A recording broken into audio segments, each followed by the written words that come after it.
Olá, esse é o Poder Entrevista. Eu sou Carlos Lins, editor no Poder 360 e vou entrevistar a historiadora e antropóloga Lilia Schwartz. Lilia Maurice Schwartz tem 65 anos e é de São Paulo, capital. Historiadora, antropóloga e escritora, Lilia também é professora na Universidade de São Paulo e tem doutorado em antropologia social pela mesma instituição. Hoje, Lilia também é uma das curadoras da exposição Brasil Futuro, As Formas da Democracia, junto com Rogério Carvalho, Paulo Vieira e Márcio Tavares. A mostra está sendo realizada no Museu Nacional da República, em Brasília, até 26 de fevereiro. Lilia, obrigado por aceitar o convite. Eu que agradeço. Muito obrigada, Carlos. Eu agradeço também a todos os web espectadores que assistem esse programa. Essa entrevista está sendo gravada no estúdio do Poder 360 em Brasília, em 12 de janeiro de 2023. E para ficar sempre bem informado, inscreva-se no canal do Poder 360, ative as notificações e não perca nenhuma informação relevante. Lilia, eu começo a entrevista falando de patrimônio. No último domingo, 8 de janeiro, manifestantes extremistas foram à Praça dos Três Poderes, em Brasília, e depredaram salas e objetos no Palácio do Planalto, no Congresso e no Supremo Tribunal Federal. Qual é a natureza desse tipo de agressão para além do dano material? O que nós perdemos, o que se perde como sociedade com o patrimônio danificado? Bom, é preciso qualificar esse ataque, né, no último domingo, 8 de janeiro, como um ataque, um ataque criminoso, né, um ataque de vandalismo. Tratava-se de um complô, agora nós sabemos, e um complô que visava simbolicamente tomar os três edifícios, né, que representam os três espaços da democracia e da república, né, o executivo, o legislativo e o judiciário, no espaço do prédio do STF, do prédio do Congresso e do prédio do Palácio Planalto. Já a tomada do poder num Estado democrático é um ato de atentado à república. Mas o que nós vimos ocorrer foi mais do que isso, né? Foi uma tentativa de dilapidação do patrimônio público, né? As pessoas que lá entraram, quebraram, destruíram, pelo mero poder, pela mesma mera vontade de destruição do Estado mesmo. E no que se refere ao patrimônio público, talvez a imagem que ficou mais icônica foi a imagem de destruição do Di Cavalcanti, que foi, na verdade, apedrejado, né? Ou seja, agora nós sabemos, eles retiraram pedras do pátio do Planalto e jogaram por sobre essa obra do Di Cavalcanti, uma obra que fala de brasilidade, né? Então, o que isso significa? Isso, o ataque ao Krasberg, o ataque ao relógio de D. João, significa um ataque muito forte, primeiro, a propriedades materiais, né? Mas também propriedades imateriais, porque propriedades que falam do nosso direito à memória. Então, quem é que tem o direito de atacar a nossa memória? Ninguém. O direito da memória é fundamental. Então, estou falando aqui de patrimônio material e patrimônio imaterial. A senhora já citou antes esse conceito, direito à memória. Pode desdobrar um pouco dessa noção para o nosso web espectador, ter um retrato? O Brasil é um país que, em nome de uma suposta pacificação, sempre sacrifica a sua memória, né? Podemos dizer, por exemplo, que o Brasil foi o último país a abolir a escravidão mercantil, mas se nega a falar de políticas de reparação. E quando nós falamos de políticas de reparação, não são políticas de reparação pecuniárias, são políticas de reparação da nossa memória, do direito à memória. O que significa um país que tem 56,4% da sua população composta por pessoas negras, pretas e pardas, segundo os critérios do IBGE, mas que tem sistematicamente a sua história, a sua ancestralidade, a sua memória usurpadas. Isso é direito à memória. Podemos trazer mais para o presente. Depois da ditadura militar, o Estado fez um grande acordo de anistia. Anistiou, sobretudo, os militares, porque aqueles que atuaram na ação armada foram para a prisão. O que significa nós não podermos tratar dos crimes de tortura, sequestro, morte de brasileiros e de brasileiras? Mais uma vez, temos aí um crime de memória, né? A gente fala muito, sabe, Carlos, dos traumas individuais, mas é preciso que a gente pense em traumas coletivos. E quando um trauma não é tratado, ele é simplesmente esquecido, ele volta. Então, nós temos a obrigação de lidar com o nosso direito à memória. Enquanto os manifestantes se dirigiam à Praça dos Três Poderes, o Museu da República, que fica bem no caminho ali, fica logo antes da Praça dos Três Poderes, lá na Esplanada dos Ministérios, o museu exibia a exposição Brasil Futuro, as Formas da Democracia. A curadora é sua, junto com Rogério Carvalho, Paulo Vieira e Márcio Tavares. E a mostra, ela tem várias obras que fazem crítica explícita ao governo Jair Bolsonaro. Faz sentido dizer que a classe artística se propôs como resistência nos últimos 4 anos, mas agora tem uma simpatia, uma espécie de alinhamento ao governo? Olha, Carlos, me permita refrasear a sua pergunta. Há 2 obras que referem-se a Luiz Inácio Lula da Silva. A obra do Dan Lanes, que não é de 2010, e a obra do Bastardo, essa feita recentemente. Mas eu não acho que há nenhuma obra que diretamente, explicitamente ataque o governo Bolsonaro. Apenas se você considerar o governo Bolsonaro um governo que atacou a nossa democracia. É possível dizer que durante 4 anos o governo Jair Bolsonaro atacou toda a classe artística, toda a cultura, tanto que derrubou o Ministério da Cultura e no seu lugar criou uma secretaria. Além do mais, empreendeu uma guerra cultural. É possível dizer também que os artistas e as artistas foram atacados durante 4 anos. Eu lembraria o fechamento da mostra da exposição queer, eu lembraria do ataque ao bailarino Schwartz, no MAN, eu lembraria do ataque à exposição Histórias da Sexualidade no MASP, entre tantas outras exposições. Esse foi um governo que censurou, que tentou intimidar, e intimidou sobretudo a classe artística. Então, por que trazer uma exposição sobre democracia nesse momento? É porque é preciso falar de democracia, e é preciso trazer a força, a potência das artes. Então, eu arrisco dizer, Carlos, que talvez você leu essas obras dessa maneira, por conta daquilo que você acredita. Mas eu creio piamente que as pessoas vão encontrar outras formas de afeto e de empatia na exposição. Tanto que a exposição é dividida em 3 grupos. Ela é dividida no núcleo que se chama Retomar os Símbolos, que são núcleos que retomam a bandeira, né? A bandeira muito sequestrada pelo governo Jair Bolsonaro, mas sem essa questão explícita.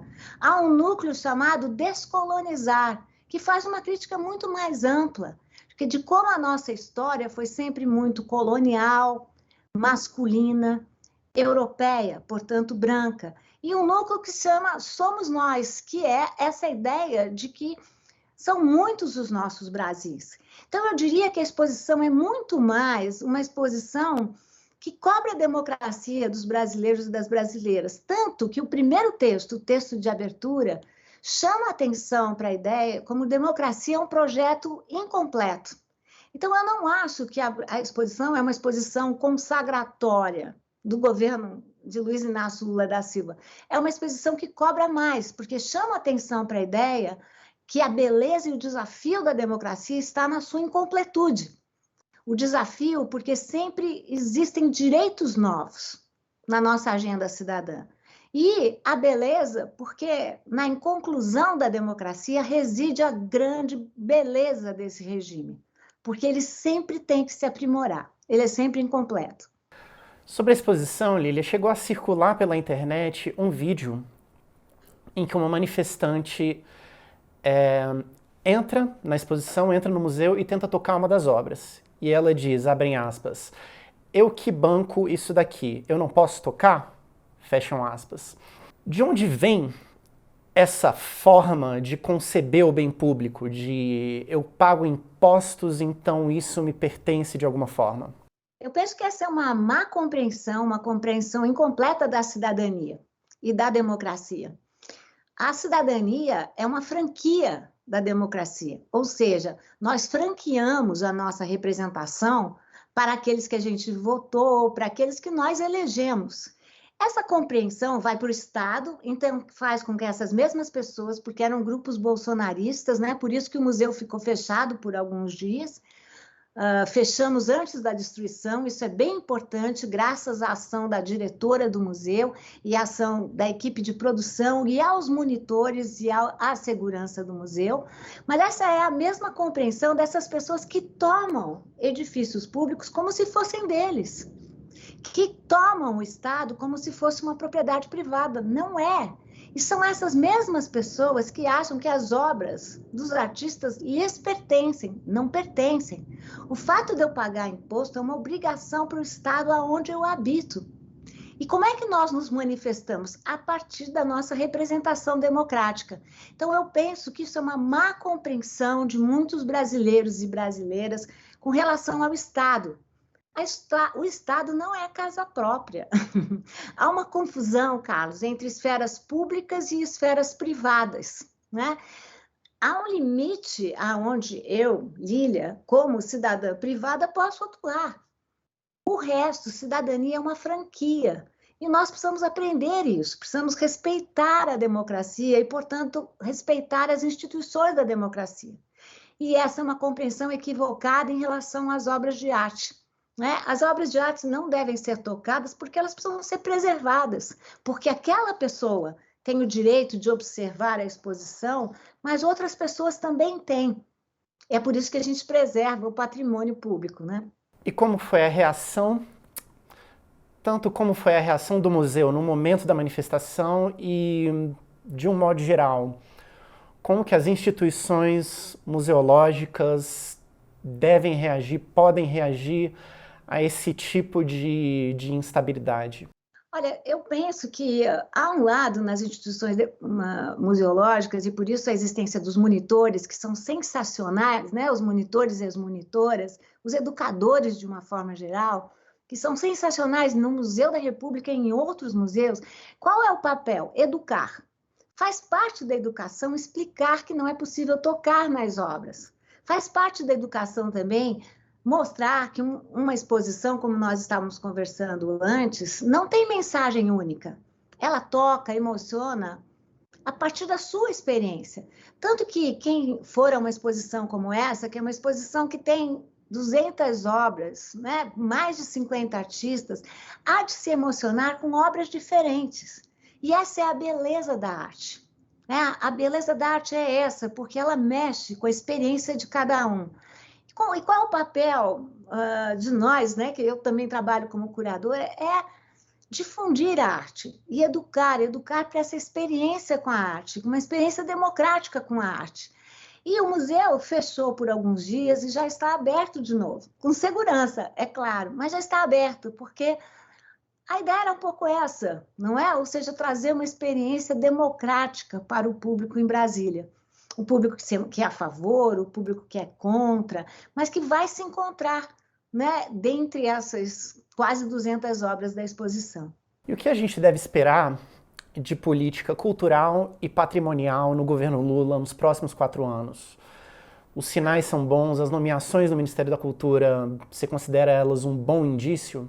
Eu acho um excelente indício, não só no Ministério da Cultura, né? Se formos pensar na nomeação de Silvia Almeida, né? Se formos a lembrar do que aconteceu ontem, né? Com a nomeação da Aniele Franco e da Sandra Guajajara, eu acho que estamos falando, e se nós lembrarmos dos discursos do presidente, e se nós lembrarmos da grande cena da posse, que foi o presidente subindo a rampa, acompanhado pelos mais diversos setores da sociedade brasileira, eu penso que o que nós queremos esperar, eu não sou do governo, é uma cultura plural e inclusiva, uma cultura que fale a respeito dos nossos vários credos, das nossas várias ancestralidades, das nossas várias histórias, das nossas várias origens.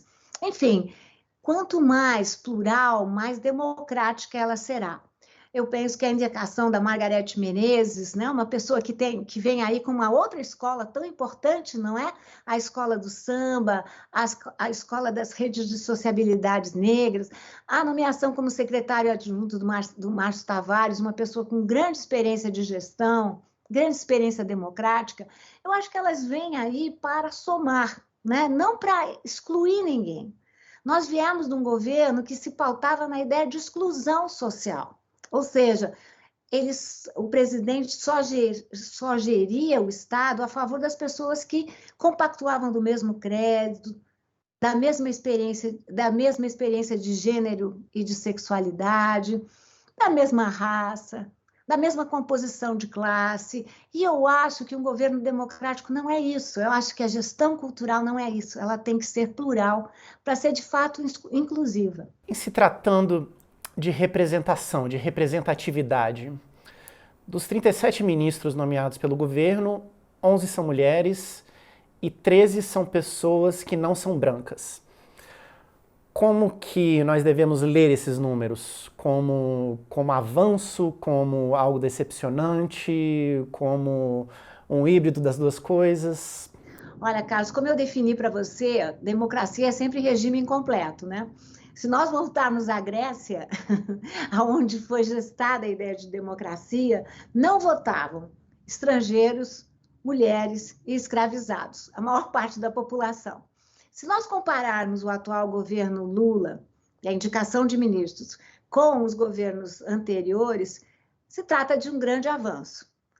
Por isso eu vou dizer aqui para vocês, estou absolutamente satisfeita? Não estou.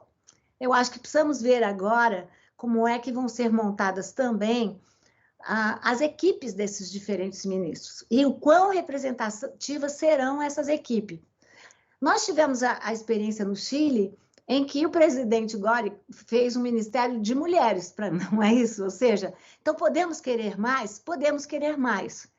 Podemos querer desejar, né, ministros mais representativos da nossa população? Podemos. E eu estou falando aqui de vários marcadores que precisam ser interseccionados.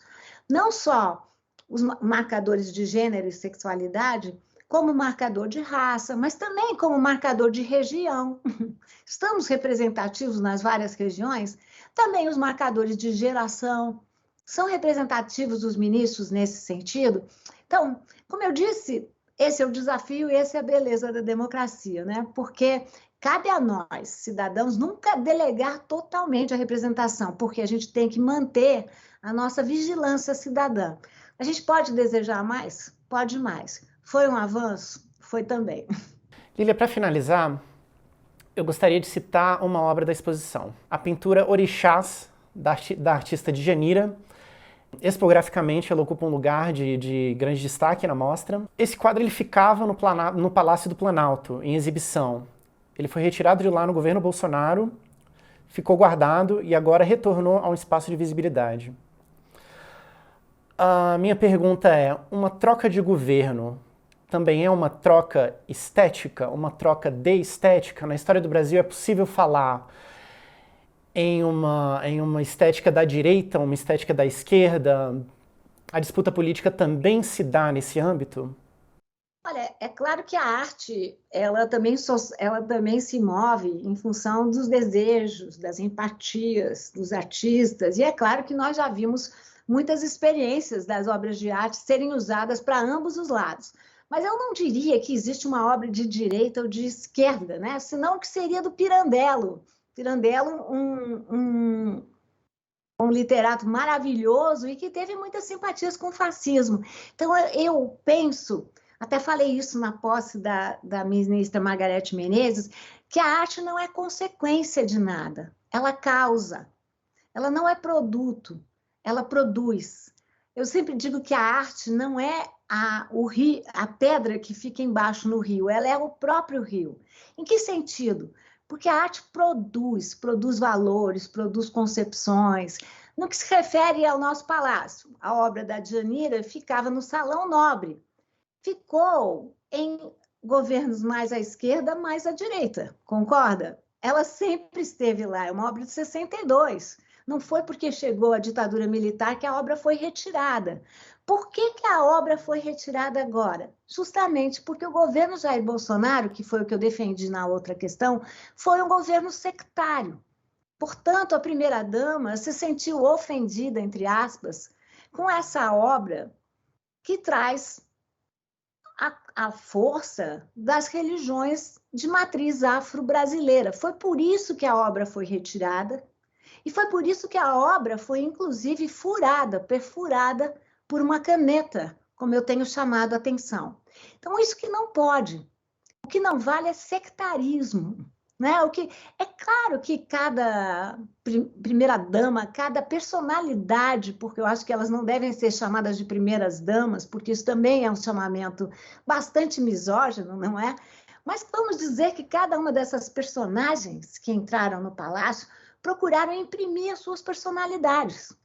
Eu, como historiadora que sou, e também historiadora da arte, acho que a gente deve manter todas essas diferentes florações, todas essas diferentes camadas, para entender os gostos. O que não vale é censurar. O que não vale é retirar. E, sobretudo, o que não vale é deteriorar obras de arte, como nós vimos acontecer com a obra da Djanira, uma obra maravilhosa esteticamente, né? Ou seja, a maneira como Djanira trabalha com os tons terrosos ao fundo, a maneira como ela resolve as figuras, as orixás femininas no primeiro plano e no plano de trás, mostra como essa é uma concepção, é uma obra de arte, é um trabalho que está muito acima das diferentes ideologias. Se eu sou de esquerda, se eu sou de direita, isso não importa. Né? O que importa na arte é que a gente deixe fluir e que a gente permita que diferentes ideologias e diferentes concepções se reconheçam numa mesma obra. Chega ao final essa edição do Poder Entrevista. Em nome do jornal digital Poder 360, eu agradeço a Lília Schwartz por ter aceitado o convite. Eu que agradeço demais essa entrevista e a oportunidade de conversar com vocês. Agradeço também a todos os web espectadores que assistiram a esse programa. Essa entrevista foi gravada no estúdio do Poder 360, em Brasília, em 12 de janeiro de 2023. Para ficar sempre bem informado, inscreva-se no canal do Poder 360, ative as notificações e não perca nenhuma informação relevante. Obrigado e até a próxima.